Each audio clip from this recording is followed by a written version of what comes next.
Hindi audio book में आपका स्वागत है। आप विश्व प्रसिद्ध पुस्तक rich dad poor dad part 2 सुनने जा रहे हैं। और सबक शुरू हुए। मैं तुम्हें 1 घंटे के 10 सेंट दूंगा। 1956 की सैलरी के हिसाब से भी 10 सेंट हर घंटे की सैलरी से कम थे। माइकल और मैं सुबह 8 बजे उसके डैडी से मिले। वे पहले से ही बिजी थे और उनके पास 1 घंटे से भी ज्यादा का काम मौजूद था। जब मैं उनके साधारण छोटे और साफ घर के सामने पहुंचा तो मैंने देखा कि उनका कंस्ट्रक्शन सुपरवाइजर अपने पिकअप ट्रक में वहां से जा रहे थे। माइक मुझे दरवाजे पर ही मिल गया। डैडी अभी फोन पर हैं और उन्होंने कहा है कि हम लोग पीछे के एरिया में उनका इंतजार करें। माइक ने दरवाजा खोलते हुए कहा। जब मैंने उसके पुराने घर की दहलीज के अंदर कदम रखा तो लकड़ी के पुराने फर्श की चरमराहट सुनाई दी। दरवाजे के अंदर सस्ती सी चटाई थी। चटाई वहां इसलिए रखी गई थी ताकि फर्श पर पड़े अनगिनत पैरों के निशानों को छुपाया जा सके। हालांकि वो साफ थी, पर यह साफ दिखता था कि वो पुरानी हो गई थी और उसे बदल देना चाहिए। जब मैं लिविंग रूम में घुसा तो वहां मेरा दम घुटने लगा था।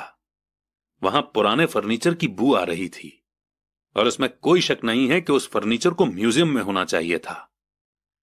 सोफे पर 2 औरतें बैठी थी जिनकी उम्र मेरी मां से थोड़ी ज्यादा होगी। औरतों के सामने एक आदमी मजदूरों के कपड़ों में बैठा हुआ था। उसने खाकी पैंट और खाकी शर्ट पहन रखा था। हालांकि कपड़े साफ और प्रेस किए हुए थे। उस आदमी की उम्र मेरे डैडी से लगभग 10 साल ज्यादा होगी, शायद 45 साल। ये लोग कौन हैं? मैंने पूछा। अरे ये लोग डैडी के लिए काम करते हैं। बूढ़ा आदमी उनके वेयर हाउसों को संभालता है और औरतें रेस्टोरेंट की मैनेजर हैं। और तुमने उस कंस्ट्रक्शन सुपरवाइजर को तो देखा ही होगा जो यहां से 50 मील दूर एक सड़क के प्रोजेक्ट पर काम कर रहा है। उनका दूसरा सुपरवाइजर जो बहुत से घर बना रहा है वो तुम्हारे आने के पहले ही जा चुका है। क्या ऐसा हमेशा ही होता है? मैंने पूछा। हमेशा तो नहीं, पर अक्सर ऐसा ही होता है, माइक ने कहा और मेरे पास अपनी कुर्सी खींचते हुए वो मुस्कुराया। मैंने उनसे पूछा था कि क्या वे हमें पैसा बनाना सिखाएंगे। माइक ने मुझे बताया। अच्छा, और उन्होंने इसका क्या जवाब दिया? मैंने एक्साइटेड होकर पूछा। पहले तो उनके चेहरे पर हंसी आई, फिर कुछ सोचकर उन्होंने कहा कि वे हमारे सामने एक ऑफर रखेंगे। अच्छा, मैंने कहा और अपनी कुर्सी की पीठ दीवार से टिका ली। मैं वहां कुर्सी के पिछले 2 पैरों के सहारे टिका बैठा रहा। माइक ने भी ऐसा ही किया। क्या तुम्हें पता है वो कौन सा ऑफर देने वाले हैं? मैंने पूछा। नहीं, पर हमें जल्दी ही इसका पता चल जाएगा। अचानक माइक के डैडी उस पुराने दरवाजे से घुसकर उस कमरे में दाखिल हुए जहां हम बैठे हुए थे। माइक और मैं अपने पैरों पर कूद गए। आदर के कारण नहीं, बल्कि इसलिए कि हम चौंक गए थे। तो बच्चों, तैयार? माइक के डैडी ने एक कुर्सी हमारे पास खिसकाते हुए पूछा। हमने अपने सिर हिलाए और अपनी कुर्सियों को दीवार के पास से खींचकर उनके सामने रख लिया। वे एक लंबे चौड़े शरीर के मालिक थे, लगभग 6 फीट ऊंचे और वजन करीब 90 किलो होगा। मेरे डैडी इससे ऊंचे थे, लगभग इसी वजन के, और माइक के डैडी से 5 साल बड़े। वे लगभग एक जैसे ही थे, हालांकि दोनों एक ही प्रजाति के नहीं थे। हो सकता है कि उनकी एनर्जी एक सी हो। माइक का कहना है कि तुम पैसा कमाना सीखना चाहते हो। क्या यह सही है, रॉबर्ट? मैंने तुरंत सहमति में अपना सिर हिलाया। हालांकि मुझे थोड़ा सा डर भी लग रहा था। उनके शब्दों और मुस्कुराहट के पीछे बहुत ताकत थी। अच्छा, ये रहा मेरा ऑफर। मैं तुम्हें सिखाऊंगा, लेकिन मैं ऐसा क्लासरूम के स्टाइल में नहीं करूंगा। अगर तुम मेरे लिए काम करोगे तो उसके बदले में तो मैं तुम्हें सिखाऊंगा, और तुम मेरे लिए काम नहीं करोगे तो मैं तुम्हें नहीं सिखाऊंगा। अगर तुम काम करते हो तो मैं तुम्हें ज्यादा तेजी से सिखा सकता हूं, और अगर तुम सिर्फ बैठकर मेरी बातें सुनते हो जैसा कि तुम लोग स्कूल में करते हो तो इससे मेरा समय बर्बाद होगा। ये मेरा ऑफर है, इसे या तो मान लो या फिर वापस लौट जाओ। क्या मैं पहले आपसे एक सवाल कर सकता हूं? मैंने पूछा।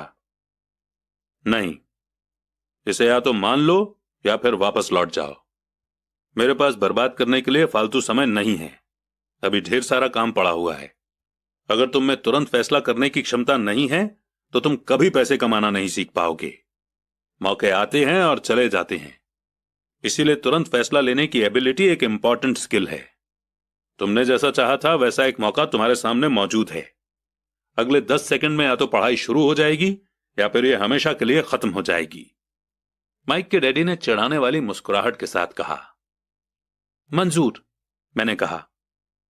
मंजूर, माइक ने कहा। बहुत बढ़िया। 10 मिनट में मिसेस मार्टिन आ जाएंगी। उनसे बातें करने के बाद मैं तुम्हें उनके साथ भेज दूंगा और तुम लोगों का काम शुरू हो जाएगा। मैं तुम्हें हर घंटे का 10 सेंट दूंगा और तुम हर शनिवार 3 घंटे काम करोगे। पर आज तो मेरा सॉफ्टबॉल का मैच है, मैंने कहा। माइक के डैडी ने अपनी आवाज को धीमा पर कड़क करके कहा, या तो मान लो या फिर वापस लौट जाओ। मान लिया, मैंने जवाब दिया। सॉफ्टबॉल खेलने के बजाय काम करने और सीखने का ऑप्शन चुनने में ही समझदारी थी। शनिवार की खुशनुमा सुबह 9 बजे माइक और मैं मिसेस मार्टिन के साथ काम कर रहे थे। वे एक दयालु और सब्र वाली औरत थीं। वे हमेशा कहा करती थीं कि माइक और मुझे देखकर उन्हें अपने दोनों बच्चों की याद आ जाती है जो अब बड़े हो गए थे और दूर चले गए थे। हालांकि वे दयालु थी, पर वे कड़ी मेहनत में विश्वास करती थीं और इसलिए वे हमेशा काम करती रहती थीं। वे बहुत कड़क मैनेजर थीं। हम 3 घंटे तक डब्बों को सेल्फ पर से उतारते थे, उनकी धूल साफ करते थे और फिर उन्हें वापस वहीं पर रख देते थे। ये बड़ी मेहनत का काम था और बोरियत भरा भी। माइक के डैडी को मैं अपना अमीर डैडी कहता हूं। उनके पास इस तरह के 9 सुपरमार्केट थे जहां पार्किंग के लिए बहुत सी जगह थी। पड़ोस के जनरल स्टोर जहां लोग दूध, ब्रेड, बटर और सिगरेट जैसी चीजें खरीदते हैं। समस्या यह थी कि हवाई में एयर कंडीशनिंग नहीं थी और गर्मी के कारण स्टोर्स अपना दरवाजा बंद नहीं कर सकते थे। स्टोर के दोनों ओर दरवाजों को पूरा खुला रखा जाता था ताकि सड़क और पार्किंग की जगह सामने दिखती रहे। जब भी कोई कार पार्किंग में आती थी तो उसके साथ धूल का गुबार भी आता था जो स्टोर में घुसकर डिब्बों पर जम जाता था। इसीलिए हम लोगों की नौकरी तभी तक चलती जब तक कि एयर कंडीशनिंग नहीं हो जाती, क्योंकि उसके बाद दुकान के डिब्बों में धूल नहीं जमती और ना ही हमें उन्हें साफ करने के लिए नौकरी पर रखा जा सकता था। 3 हफ्तों तक माइक और मैं मिसेस मार्टिन के पास जाकर 3 घंटे तक काम करते रहे। दोपहर तक हमारा काम खत्म हो जाता था और वो हम में से हर एक के हाथ में 3 छोटे सिक्के डाल देती थी। उस समय 50 के दशक में भी 9 साल की उम्र में 30 सेंट कमाने में कोई खास खुशी नहीं होती थी। तब कॉमिक्स की कीमत 10 सेंट हुआ करती थी। इसीलिए मैं अपनी कमाई को कॉमिक्स पर खर्च कर देता था और घर लौट जाता था। चौथे हफ्ते के बुधवार तक मैंने काम छोड़ने का मन बना लिया था। मैं सिर्फ इसलिए काम करने को तैयार हुआ था क्योंकि मैं माइक के डैडी से पैसा कमाना सीखना चाहता था। इसलिए मैं 10 सेंट हर घंटे की गुलामी कर रहा था। और सबसे बड़ी बात तो यह थी कि उस पहले शनिवार के बाद से मैंने माइक के डैडी को देखा तक नहीं था। मैं काम छोड़ रहा हूं, मैंने लंच के समय माइक से कहा। स्कूल लंच बड़ा निराशा से भरा हुआ था। स्कूल भी बोरिंग था और अब तो मेरे पास शनिवार भी नहीं थे जिनका मैं इंतजार कर सकूं। पर 30 सेंट के कारण मुझे धक्का पहुंचा था। इस बार माइक मुस्कुराया। तुम किस बात पर हंस रहे हो? मैंने गुस्से और चिढ़ते हुए पूछा। डैडी ने कहा था कि ऐसा ही होगा। उन्होंने कहा था कि जब तुम काम छोड़ने का फैसला कर लो तब वे तुमसे मिलना चाहेंगे। क्या? मैंने गुस्से में पूछा। क्या वो मेरे बोर हो जाने का इंतजार कर रहे थे? कुछ कुछ, माइक ने कहा। मेरे डैडी जरा अलग किस्म के हैं। उनका सिखाने का तरीका तुम्हारे डैडी के पढ़ाने के तरीके से बिल्कुल अलग है। तुम्हारे मम्मी डैडी बहुत बातें करते हैं, दूसरी तरफ मेरे डैडी बहुत कम बोलते हैं। तुम सिर्फ इस शनिवार तक इंतजार कर लो, मैं उन्हें बता दूंगा कि तुमने काम छोड़ने का फैसला कर लिया है। इसका मतलब यह है कि मेरे साथ नाटक खेला गया है? नहीं, ऐसा नहीं हुआ है, पर शायद हो सकता है। डैडी शनिवार को इसके बारे में समझाएंगे। शनिवार को लाइन में लगकर इंतजार करते हुए मैं उनका सामना करने के लिए तैयार था। यहां तक कि मेरे असली डैडी भी उनसे नाराज थे। मेरे असली डैडी, जिन्हें मैं गरीब डैडी कहता हूं, ये मानते थे कि अमीर डैडी चाइल्ड लेबर कानून को तोड़ रहे थे और इस पूरे मामले की जांच होनी चाहिए। मेरे पढ़े लिखे गरीब डैडी ने मुझसे यह कहा कि मैं सही सैलरी मांगूं, हर घंटे के कम से कम 25 सेंट। मेरे गरीब डैडी ने मुझसे कहा कि अगर मेरी सैलरी नहीं बढ़ती तो मुझे तुरंत जॉब छोड़ देनी चाहिए, और वैसे भी तुम्हें उस घटिया काम की कोई जरूरत नहीं है, मेरे गरीब डैडी ने झल्लाकर कहा। शनिवार को सुबह 8 बजे मैं एक बार फिर माइक के घर उसी पुराने दरवाजे से अंदर घुस रहा था। कुर्सी पर बैठो और लाइन में इंतजार करो, माइक के डैडी ने मेरे घुसते ही कहा।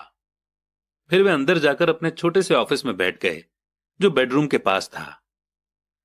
मैंने कमरे में चारों तरफ देखा पर मुझे माइक नहीं दिखा।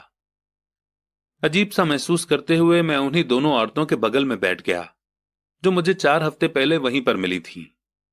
वे मुस्कुराईं और सोफे पर थोड़ी सी खिसक गईं ताकि मैं भी बैठ सकूं। 45 मिनट गुजर गए थे और मैं उबल रहा था। दोनों औरतें उनसे मिलकर तकरीबन 30 मिनट पहले वहां से जा चुकी थीं। एक बूढ़ा सा आदमी वहां 20 मिनट तक बैठा और फिर वो भी चला गया। घर खाली था और हवाई में खुशनुमा सुबह को मैं सीलन भरे अंधेरे लिविंग रूम में बैठा हुआ था और इस बात का इंतजार कर रहा था कि एक लालची और बच्चों का शोषण करने वाला आदमी मुझसे बातें करे। मैं सुन सकता था कि वो फोन पर बातें कर रहे थे, ऑफिस में इधर उधर के काम कर रहे थे और मुझे नजरअंदाज कर रहे थे। मेरी इच्छा तो यह हो रही थी कि मैं उस घमंडी आदमी से बिना मिले ही घर लौट जाऊं, पर किसी वजह से मैं रुक गया। आखिर 15 मिनट के बाद ठीक 9 बजे अमीर डैडी अपने ऑफिस से बाहर निकले। बिना कुछ कहे उन्होंने हाथ से मुझे इशारा किया कि मैं उनके ऑफिस में आ जाऊं। अमीर डैडी ने अपनी ऑफिस कुर्सी पर बैठते हुए कहा, या तो तुम्हारी सैलरी बढ़ाई जाए या तुम काम छोड़ रहे हो, है ना? हां, डील के मुताबिक आप अपनी शर्त पूरी नहीं कर रहे हैं, मैंने लगभग आंसुओं से भीगी हुई आवाज में कहा। 9 साल के बच्चे के लिए एक बड़े आदमी का सामना करना बहुत ज्यादा डरावना था। आपने कहा था कि अगर मैं आपके लिए काम करूंगा तो मुझे आप पैसा कमाना सिखाएंगे। अपनी तरफ से मैंने आपके लिए काम किया है, मैंने कड़ी मेहनत की है। इस काम के लिए मैंने अपने बेसबॉल गेम की भी कुर्बानी दी है और अब आप अपने वादे से मुकर रहे हैं। आपने मुझे कुछ भी नहीं सिखाया है। आप धोखेबाज हैं, जैसा शहर के सभी लोग कहते हैं। आप लालची हैं, आप सिर्फ पैसा कमाना चाहते हैं और अपने एम्प्लॉयज का बिल्कुल ध्यान नहीं रखते। आपने मुझे इतनी देर तक बाहर बिठाए रखा और मेरी जरा भी इज्जत नहीं की। मैं एक छोटा सा बच्चा हूं और आपको मेरे साथ इससे बेहतर बर्ताव करना चाहिए था। अमीर डैडी अपनी कुर्सी पर पीछे झुक गए। अपने हाथों को ठुड्डी तक लाकर उन्होंने मुझे घूरा। ऐसा लग रहा था जैसे वो मुझे एनालाइज कर रहे थे। बुरा नहीं है। 1 महीने से भी कम समय में तुम वही भाषा बोल रहे हो जो मेरे ज्यादातर एम्प्लॉय बोलते हैं। क्या?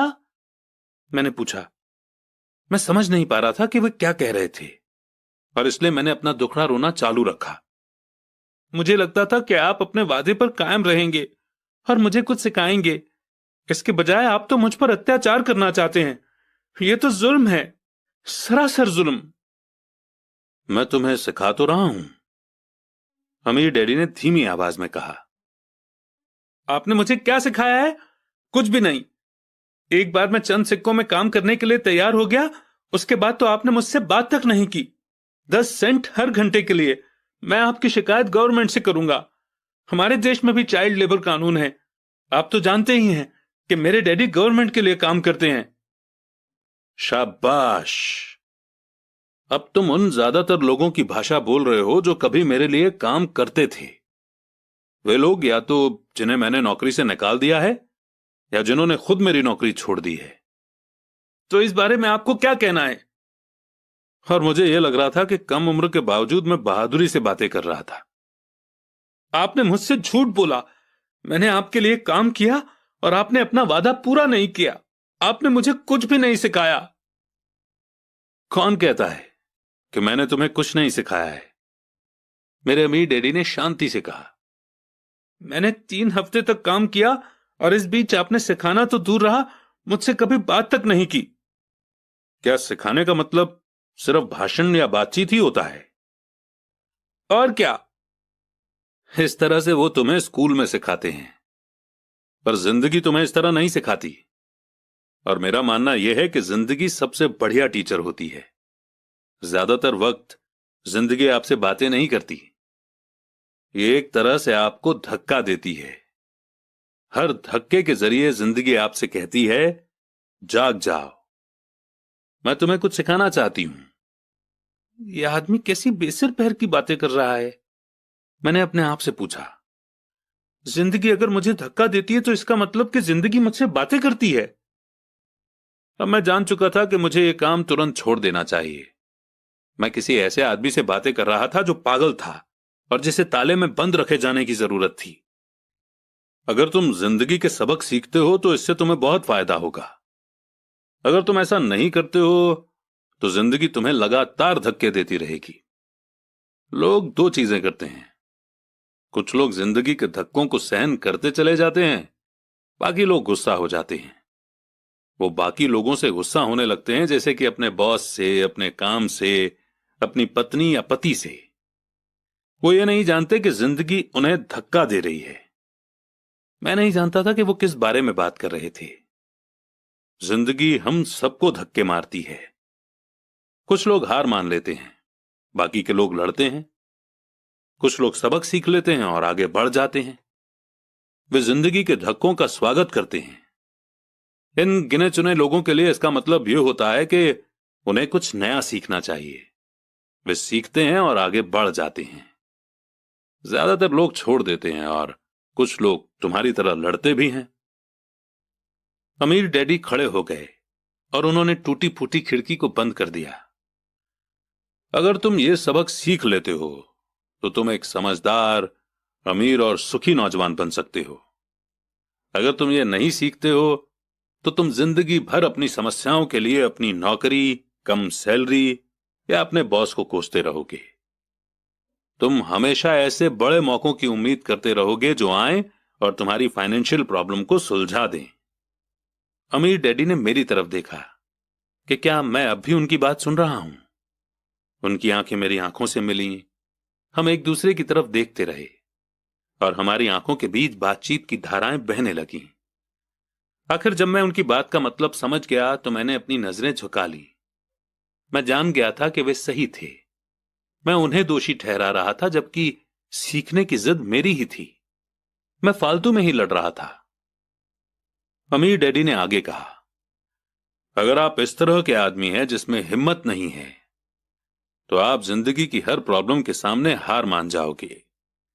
अगर आप इस किस्म के आदमी हैं तो आप जिंदगी भर सुरक्षित खेल खेलते रहोगे, सही चीजें करते रहोगे और किसी ऐसे वक्त का इंतजार करते रहोगे जो आने वाला नहीं है, और फिर आप एक बोरिंग बुढ़े की तरह मर जाएंगे। आपके बहुत से दोस्त होंगे जो आपकी सिर्फ इसलिए तारीफ करेंगे क्योंकि आप एक मेहनती और भले आदमी थे। आपने अपनी जिंदगी सेफ गेम खेलने और सही चीजें करने में गुजार दी। पर सच बात तो यह है कि आपने जिंदगी की प्रॉब्लम्स के सामने घुटने टेक दिए थे। आप रिस्क मोल लेने की कल्पना तक से डरते थे। हकीकत में तो आप जीतना चाहते थे, पर आपके लिए हार का डर जीतने के एक्साइटमेंट से ज्यादा ताकतवर साबित हुआ। अंदर से आप और सिर्फ आप जान पाएंगे कि आपने कभी जीतने की कोशिश ही नहीं की। आपने सुरक्षित खेल खेलने का ऑप्शन चुना। हमारी नजरें एक बार फिर मिली। 10 सेकंड तक हम एक दूसरे की तरफ देखते रहे और एक बार फिर मैंने तभी नजरें हटाई जब मैं उनकी बात का मतलब समझ गया। आप मुझे धक्का दे रहे थे? मैंने पूछा। कुछ लोग ऐसा कह सकते हैं। अमीर डैडी मुस्कुराए। मैं तो यही कहूंगा कि मैं तुम्हें जिंदगी का स्वाद चखा रहा था।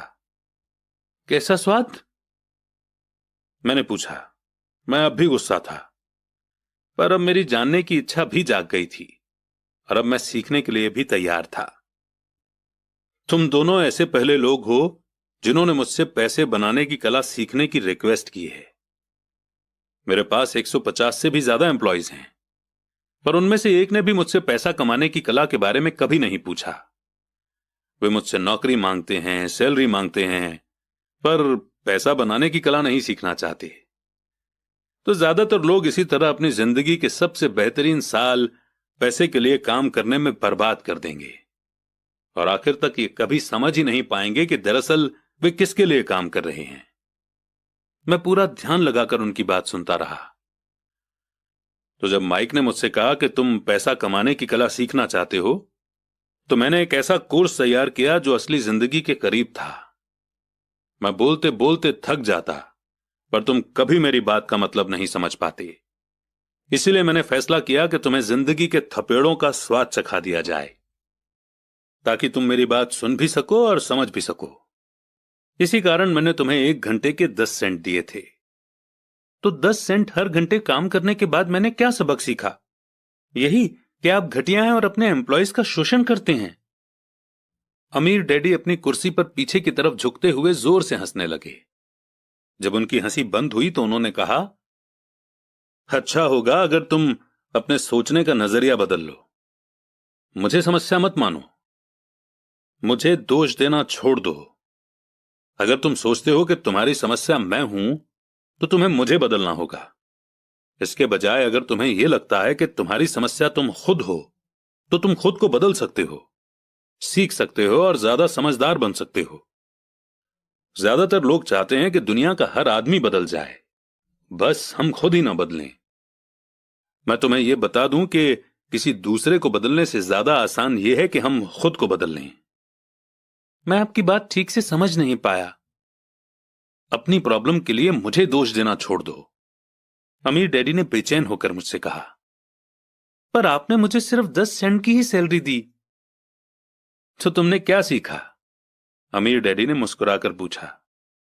यही कि आप घटिया हैं, मैंने शरारत भरी मुस्कान के साथ कहा। अच्छा, तो तुम ये सोचते हो कि प्रॉब्लम मैं हूं? वो तो आप हैं ही। खैर, इसी तरीके से सोचते रहो और तुम जिंदगी भर कुछ नहीं सीख पाओगे। अगर तुम्हारा नजरिया यही है कि समस्या मैं हूं, तो तुम्हारे पास क्या ऑप्शन रह जाते हैं?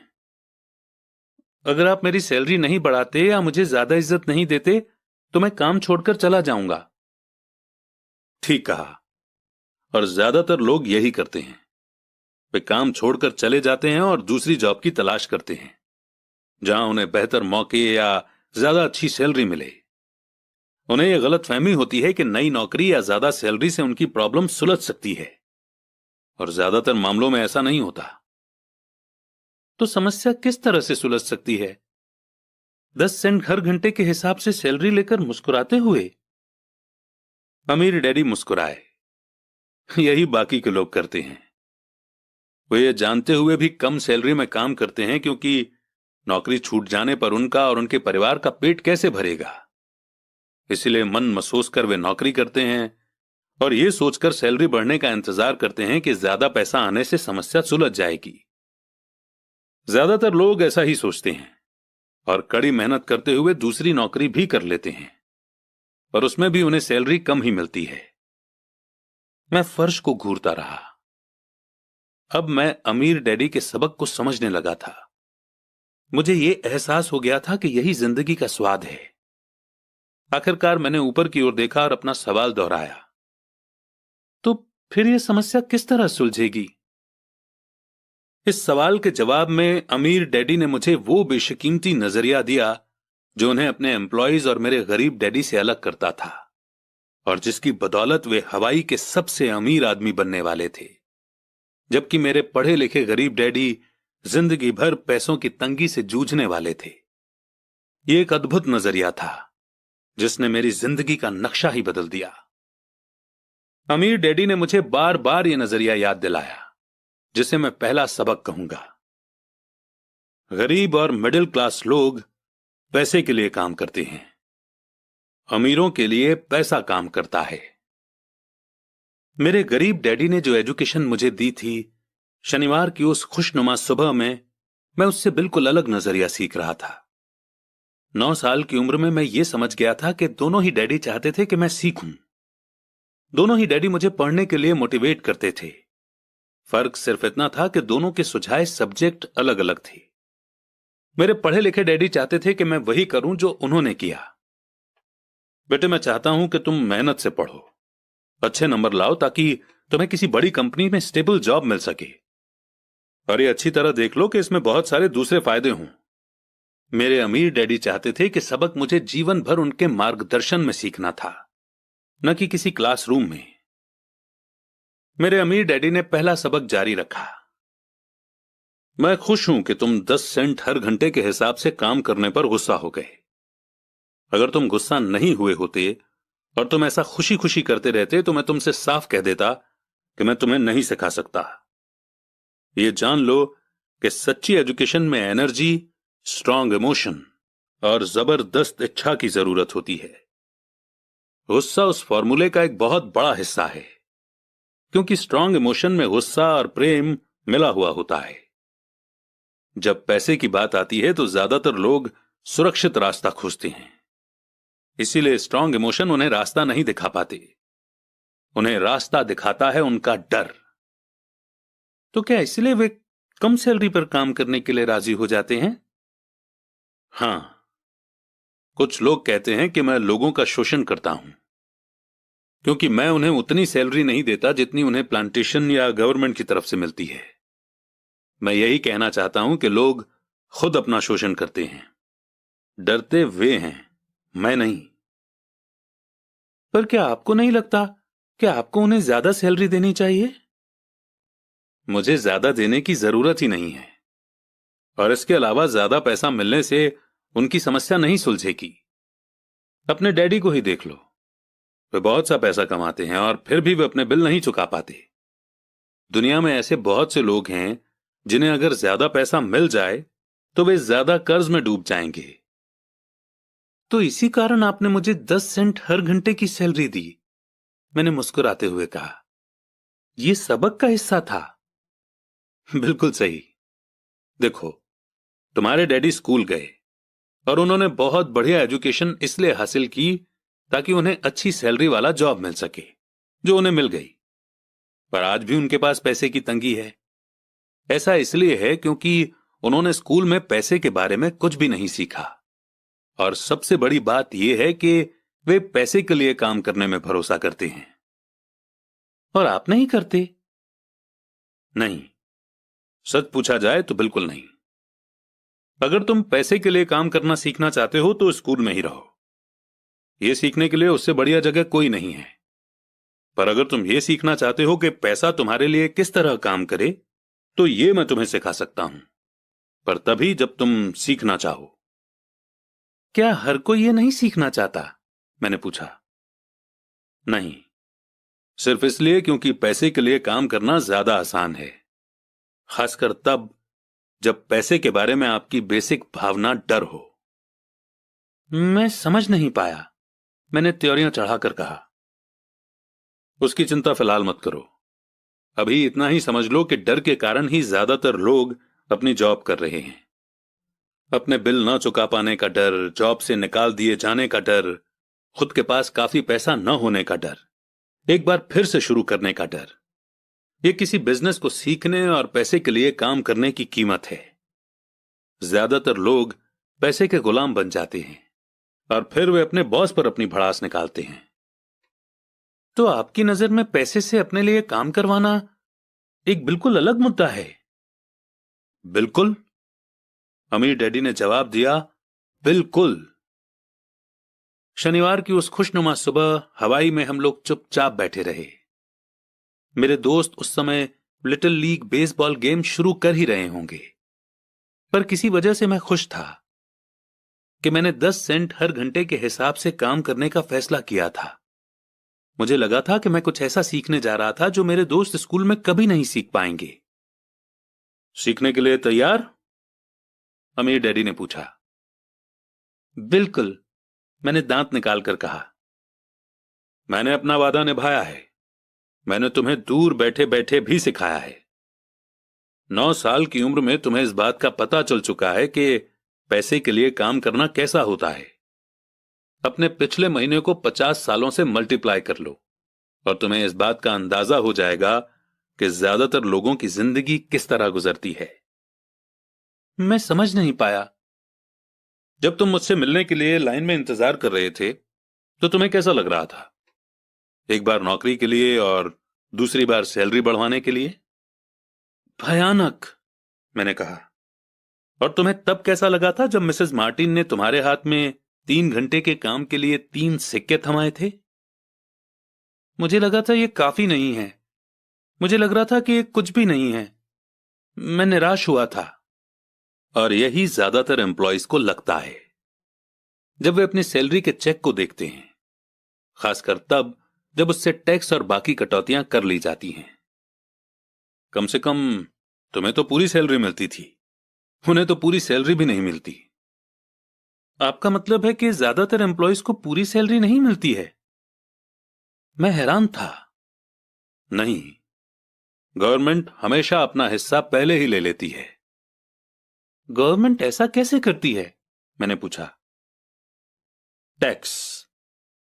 जब आप कमाते हैं तो आप पर टैक्स लगता है।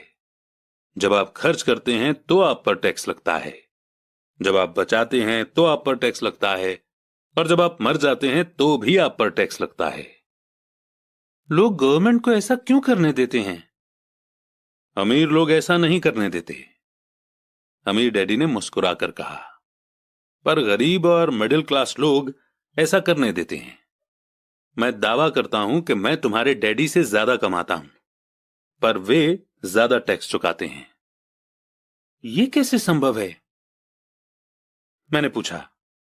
9 साल का बच्चा इस अजीब आंकड़े को नहीं समझ पा रहा था। कोई आदमी गवर्नमेंट को ऐसा करने की इजाजत कैसे दे सकता है? अमीर डैडी चुपचाप बैठे रहे। मैं समझ गया कि वे चाहते थे कि मैं सुनूं, न कि उनसे फालतू के सवाल करूं। आखिर मैं शांत हो गया। जो मैंने सुना था वो मुझे अच्छा नहीं लगा था। मैं जानता था कि मेरे डैडी हमेशा टैक्स का रोना रोते रहते थे, पर दरअसल इस बारे में वो कुछ भी नहीं कर पाते थे। क्या जिंदगी उन्हें धक्का दे रही थी? अमीर डैडी मेरी तरफ देखते हुए अपनी कुर्सी में धीमे धीमे और खामोशी से हिलने लगे। सीखने के लिए तैयार? उन्होंने पूछा। मैंने अपना सिर धीमे से हिलाया। जैसा मैंने कहा, सीखने के लिए बहुत कुछ है। पैसे से अपने लिए काम कैसे करवाया जाए, यह जिंदगी भर चलने वाली पढ़ाई है। ज्यादातर लोग 4 साल के लिए कॉलेज जाते हैं और उनकी पढ़ाई पूरी हो जाती है। मैं पहले से ही जानता हूं कि मेरी पैसों से जुड़ी हुई पढ़ाई जीवन भर चलेगी। और इसकी वजह यह है कि मैं जितना ज्यादा जान लेता हूं, उससे भी ज्यादा जानने की मेरी इच्छा बढ़ती चली जाती है।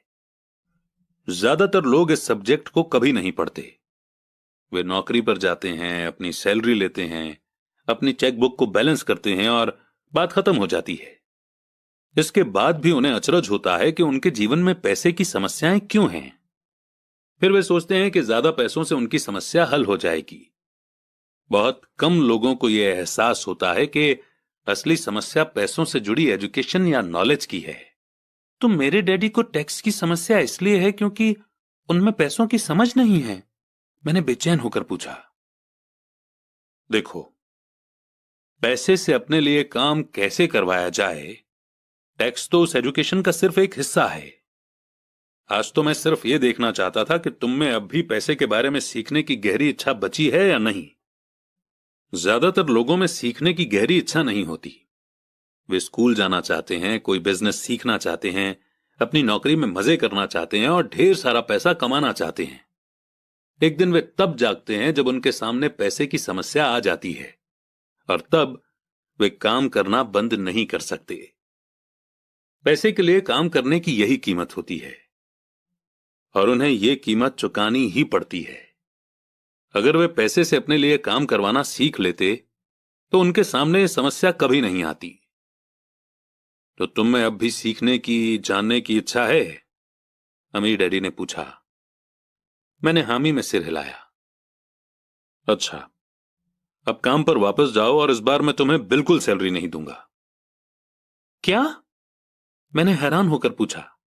तुमने सही सुना है, सैलरी बंद। तुम हर शनिवार 3 घंटे उसी तरह काम करोगे, पर इस बार तुम्हें 10 सेंट हर घंटे के हिसाब से सैलरी नहीं मिलेगी। तुम्ही ने तो कहा कि तुम पैसे के लिए काम करना नहीं सीखना चाहते, इसलिए मैं बदले में तुम्हें कुछ भी नहीं दूंगा। मुझे अपने सुने हुए शब्दों पर भरोसा नहीं हो रहा था। मैंने माइक से पहले ही बात कर ली है। वो पहले से ही काम कर रहा है, मुफ्त में डिब्बों की सफाई कर रहा है और उन्हें करीने से जमा रहा है।